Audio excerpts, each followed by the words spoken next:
Comment Dieu perçoit ton mariage? Lorsque tu te maries dans la volonté de Dieu, parce que tout mariage ne vient pas de Dieu. Les gens peuvent être bénis par les hommes, mais cela ne vient pas de Dieu. La famille peut prendre la dot, mais cela ne vient pas de Dieu. Et Dieu n'est pas d'accord avec vous. Mais lorsque ça vient de Dieu, voici la volonté de Dieu pour toi.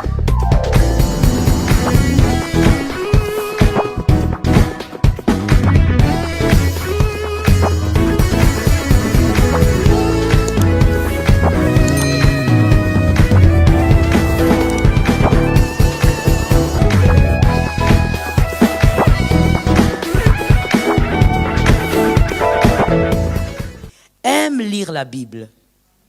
Parce qu'il n'y a pas un livre qui cache ou qui révèle la plupart des choses comme la parole de Dieu. Dis à ton frère, à ta sœur, apprends à aimer la Bible. Il faut la lire.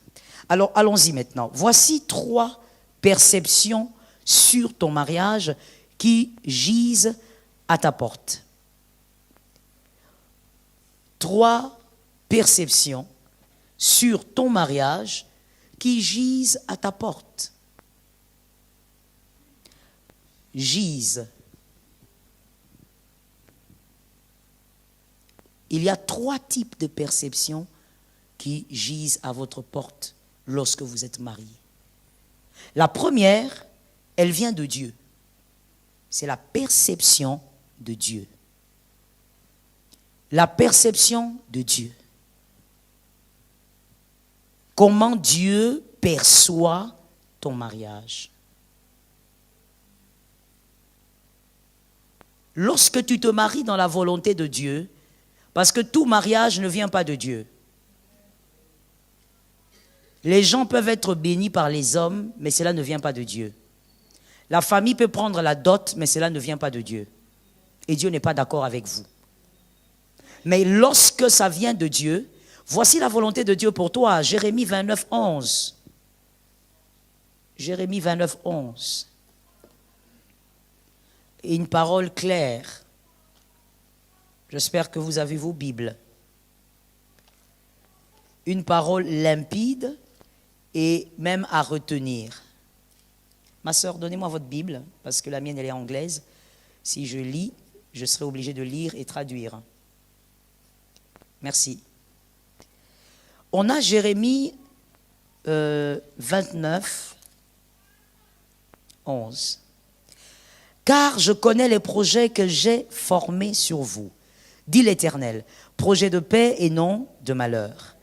Projet de paix et non, afin de vous donner un avenir et de l'espérance. Lorsque Dieu te voit marié, Dieu considère que ton mariage est un projet de paix. Tu as dit amen, tu as reçu. Amen. Non, tu as dit amen en retard, tu n'as pas reçu aussi. Amen. Quand tu es marié dans la volonté de Dieu, tu n'as pas besoin d'une prophétie autre. C'est déjà écrit. Non, qu'est-ce que Dieu pense de mon mariage? Pourquoi mon mari n'a pas de travail? Qu'est-ce que Dieu dit de mon mariage? Dieu dit projet. Qu'est-ce que Dieu dit sur mon mariage? Je n'ai pas d'enfant. Qu'est-ce que Dieu dit? Tu vas commencer à chercher tous les prophètes que tu as dans la contrée. Même Dieu, ainsi que les anges, ont pitié de toi. Des fois, je veux que quelqu'un retienne ça très bien. Regarde-moi et tu vas continuer à écrire plus tard. Des fois, on s'embrouille dans une chose. C'est pourquoi tout à l'heure, j'ai parlé de l'importance de l'information. Des fois, on s'embrouille dans ceci, et écoutons-nous bien, surtout les femmes. On croit que Dieu est dans l'agitation. On croit que lorsqu'on a un problème et qu'on commence à s'agiter, on va d'église en église, on entre de retraite en retraite. Je veux même te choquer. Des fois, même quand tu as des problèmes, Dieu ne t'attend pas en retraite.